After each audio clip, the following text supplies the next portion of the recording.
Hello guys, नमस्कार, सत श्री अकाल, आदाब, प्रणाम। तो गाइस, जो वीडियो शूट कर रही हूँ वो कर रही हूँ गाड़ी के अंदर से। और तो आप मेरी गाड़ी के पीछे देखेंगे एल लिखा हुआ है।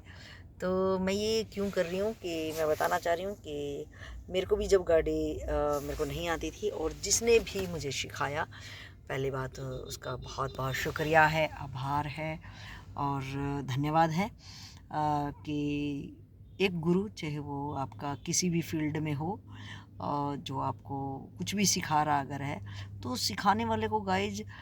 सीखने वाले की जिज्ञासा और सिखाने वाले का बहुत ज़्यादा मेहनत लगती है। क्योंकि मैं खुद गाड़ी अब सिखा रही हूँ किसी को, तो मुझे अब पता चल रहा है कि रियल में उस टाइम पे भी मेरे को बहुत मेहनत तो करनी ही पड़ती है, लेकिन मेरे से ज़्यादा मेहनत जो सिखाने वाला है, जो एज ए गुरु, तो उसने बहुत ज़्यादा मेहनत करी होगी। तो इसी हाव भाव में तो मैंने सोचा कि आज उसकी महत्ता को मैंने समझा, क्योंकि उस टाइम पे सिर्फ एक क्या होता है, सिर्फ भागना होता है, मतलब इतना स्ट्रेस होता है और माइंड में कि वो शायद हाव भाव उस टाइम पे नहीं दिखता है, उसकी मेहनत नहीं दिखती है, क्योंकि हम भी नई चीज़ सीख रहे होते हैं। तो अपने को बहुत मेहनत करनी पड़ती है। तो मुझे यही महसूस हो रहा है कि क्योंकि हमारी तो होती है कहीं ना कहीं ज़रूरत, एक हमारी जिज्ञासा होती है, और वही जिज्ञासा हमारी, अगर कोई सामने वाला गुरु करुणामयी है, क्योंकि कोई भी इतना बड़ा रिस्क की ऑन रोड पे गाड़ी किसी को सिखाना कोई हंसी खेल का काम नहीं है, क्योंकि गाड़ी के साथ साथ ये आपके लिए भी और सीखने वाले के भी जानलेवा हो सकता है। तो मैं आज ये महसूस कर पा रही कि कितना मुश्किल होगा कि मुझे सीधे हाईवे पे उतार देना, और कितना क्योंकि यहाँ पे बहुत ट्रैफिक है, तो कैसे अ,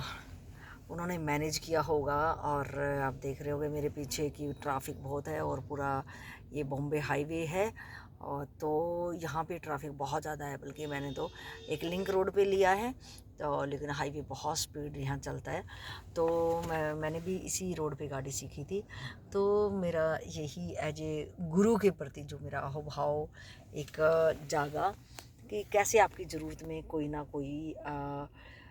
आपके काम, मतलब आपकी जिज्ञासा, यहाँ ये समझ पाई कि अगर आपकी जिज्ञासा है या कि आप कोई चीज़ सीखना चाहते हो, तो कोई ना कोई प्रकृति किसी ना किसी को खड़ा ही कर देती है, किसी के दिलों में, हृदय में दया, करुणा आ ही जाती है, कि जो आपका हाथ पकड़ के जो आपकी समस्या है और जो आप करना चाहते हो उसमें वो बहुत बड़ा सहायक होता है। तो यही मेरा शुरू से यही मानना, और इसी पे मैं काम करती हूँ कि अगर मेरा किसी ने किसी भी टाइम पे हेल्प की है, तो हम बस एक शुक्रिया करके और एक थैंक्स छोटा सा वर्ड बोल के अपना पल्ला झाड़ लेते हैं। लेकिन गाइज, मैंने ये भी महसूस किया कि अगर मेरे को कभी सिर्फ एक शुक्रिया और थैंक्स बहुत छोटी बात होगी, लेकिन जब मैं अपने अनुसार जो भी मानती हूँ वो ये है कि अगर मेरी किसी ने हेल्प की है, तो जब भी मेरे सामने कोई ऐसा मुझे ज़िंदगी में दिखेगा कि जिसको, जो मेरे पास होगा और मैं मदद करने के लायक होंगी उस टाइम पे, तो मैं ज़रूर उसकी हेल्प करूँगी। तो यही मैंने खुद अपनी लाइफ में अनुभव भी किया कि आदमी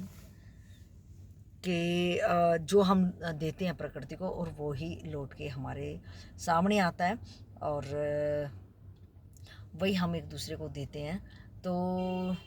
जैसा आप बीज बोओगे वैसा ही फल आपको घूम फिर के आपके पास ही आने वाला है। तो ज़रूरतमंद हो जो, उसकी ज़रूर आप हेल्प करें, और अगर आप कर रहे हैं तो बहुत ही अच्छी बात है, और अगर नहीं कर रहे हैं तो आप बहुत ही अपना नुकसान कर रहे हो, क्योंकि आप आज हो सकता है स्वस्थ हों, आज हो सकता है आपको किसी की आवश्यकता ना हो, और आप बस यही आज एक सोच के कि आज कौन किसकी मदद करता है, और मदद करें तो वही गले का फंदा बन जाता है। तो सो एंड सो जो मैंने कह सकते हैं कि एक बायकॉट कर लेना एक मानवता से, तो वो नहीं होना चाहिए। आज आपको ज़रूरत नहीं है, लेकिन कल आपको ज़रूरत ज़रूर पड़ेगी। ये नियति का कहें और या प्रकृति का कहें कि समाज के, अगर हम एक सामाजिक प्राणी तो एक दूसरे पे डिपेंड निर्भर किसी ना किसी रूप में हम रहते हैं। हर कोई चीज़ जो चाहे वो आपकी पैसे की हो और चाहे आपकी स्वास्थ्य की हो तो एक जैसी नहीं रहती है। तो गाइज ये कहना था कि बड़ा रिस्की है। आप मेरे पीछे देखेंगे कि एक गाड़ी देखो अभी भी कितनी ठुक के आई है। तो देखो ये कैसे लगी होगी गाड़ी। ये इधर पार करेंगे, ये आप देख रहे होंगे। तो बड़ा रिस्की है। तो मेरे को अहोभाव हुआ उन एज ए गुरु जिन्होंने मुझे गाड़ी सिखाई, और आज तक मेरी गाड़ी में एक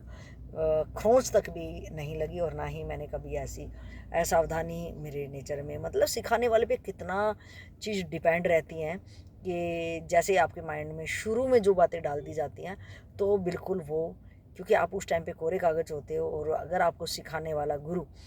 अगर पूर्णतः होता है तो वो आपके अंदर वही घड़ता है जो कि आपकी लाइफ के लिए हमेशा के लिए सुखमय रहेगा। तो थैंक्स अगेन एंड अगेन कि मेरे को जिसने गाड़ी सिखाई, एंड इसी का दायित्व लेके कि मेरे सामने एक ये आया कि आप उसने लर्निंग स्कूल में भी सीखी लेकिन उन्होंने नहीं अच्छे से सिखाई, और फिर एक बार तो हम आए हैं 3rd नंबर पे उनको सिखाने वाले में। तो मेरे पास जितनी भी जानकारी होती है तो मैं उतनी जानकारी देना पसंद करती हूँ कि जितनी भी जानकारी आपके पास हो तो जानकारी देने से बढ़ती भी है, और आगे आगे अच्छी बातों की अगर हम आगे आगे फॉरवर्ड करते हैं, चाहे कोई भी चीज़ की आपकी क्षमता हो, योग्यता हो, और कुछ भी आप अगर आगे फॉरवर्ड करते हो तो वो वही हमारी आगे जाके संस्कृति बनती है। तो देना सीखो, चाहे वो ज्ञान हो, चाहे वो ज़रूरतमंद को मदद हो, जिसको जिस भी सामने आपको जो भी दिखाई दे रहा हो आप उसी एवरेज में उसकी मदद करो। तो इतना सा गाइज मेरा कहना था, और आप अपना ख्याल रखना और इन चीज़ पे ज़रूर गौर फरमाना कि आखिर हमें किसकी मदद किस टाइप से करनी है। तो इन्हीं बातों के साथ लेते हैं विराम और मिलते हैं नेक्स्ट वीडियो में। तब तक के लिए आपको नमस्कार।